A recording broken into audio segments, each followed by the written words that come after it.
Hey, hey, hey. I have an announcement. I cannot contain my excitement.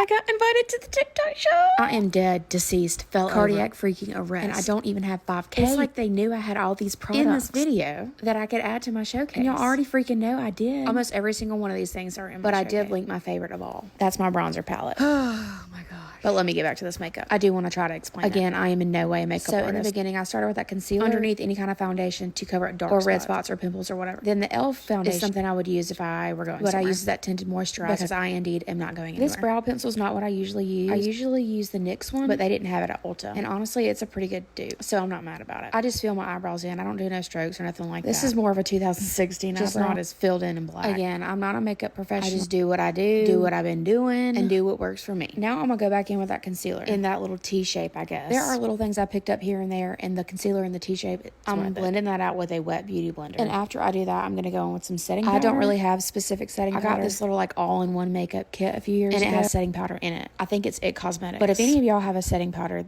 that looks sort of like what that I'm you using, recommend, I would love to know, because I'm literally on the last and I little don't know drop what of to do because I need it. I've seen a few different ones, but I just haven't seen anything that looks kind of like what I've Now got this going is on the bronzer palette that I and I'm linked. pretty sure I said in a video before, If I even had to pick 3 things in my makeup this is bag, going to be the first one every single I've time. also had it for probably 3 years. and it doesn't even look like I've used it. I'm gonna have this thing to my kids graduate high school. But if I don't, I'm gonna buy another the one. next thing I cannot go without is this Estee Lauder double wear Pressed powder, I think it's called. also linked in my showcase along with this brush I'm using. Who do I think I am? But really, this is the moment we've all been waiting for. After I blend in that setting powder and the bronzer, I go back in with some more Heavy on the bronzer over here. Now this is a highlight. I'll use this same color on my nose and sometimes on my cheeks. Now don't even want to hear it. I don't even want to hear it about these lash extensions. They're bad, I know. Now if I was going somewhere, I'd go in right now with some eyeliner on my and obviously waterline. some mascara, but I don't need any because I got lash extensions. I also have this in my showcase. I take this jumbo NYX crayon I think type it's thing, technically eyeshadow, and I put it in the corner of my eyes and then blend it in with this I brush. have really small eyes, and I feel like it opens my eyes up. All right, that little kit thing is what I was talking about. That's where my blush lives too. Now if I'm going anywhere, I'm gonna use a NYX lip liner. Top that with a matte lip and a box of lip My tint NYX setting spray, and that'll do it. All in my showcase. Bye.